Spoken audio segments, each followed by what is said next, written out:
Striking force হিসেবে থাকবে হচ্ছে 13 জন করে আনসার, তাদের মধ্যে 4 জন অস্ত্রধারী। নির্বাহী ম্যাজিস্ট্রেটের কন্ট্রোলে থাকবে বিজিবি, থাকবে হচ্ছে আর্ম পুলিশ, আর্ম যে আনসার যেটা আছে ব্যাটালিয়ন আনসার। এছাড়া র্যাব কাজ করবেন পুরো খুলনাতে, তারা ইউনিট করা আছে, ওইভাবে র্যাব কাজ করবেন। তারপরে কাজ করবে নৌবাহিনী এবং সর্বোপরি সেনাবাহিনী। তো আপনার 1 লেয়ার 2 লেয়ার 3 লেয়ার পর্যন্ত কাজ করবে। এখন এটি মূল বিষয় না, বিষয় হলো কোথাও যদি কোনো ইনসিডেন্ট হয় 10 মিনিটের মধ্যে কেউ না কেউ হাজির। আমাদের নির্বাহী ম্যাজিস্ট্রেট যারা আছেন তারা স্ট্রাইকিং ফোর্স হিসেবে থাকবেন, মোবাইল কোর্ট পরিচালনা করবেন এবং সবার উপরে যেটি আছে প্রচুর সংখ্যক এখানে পুলিশ মোতায়েন, পুলিশের স্ট্রাইকিং ফোর্স থাকবে, কেন্দ্রে পুলিশ থাকবেন।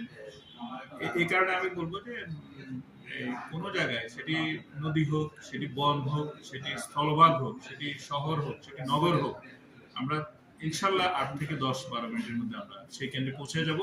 এবং কোনো ধরনের ব্যাড ইনসিডেন্ট যদি হয় সেইখানে অবশ্যই আমরা সেখানে ছাড় দেব না, সেখানে প্রয়োজনে ভোট বন্ধ থাকবে এবং কেন্দ্র বাতিল হতে পারে।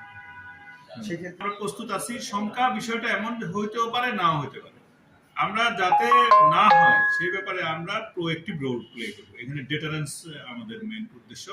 আমরা আশা করব এই ধরনের দুঃসাহসকে দেখা, অতএব শঙ্কাটাকে আমরা নিচ্ছি।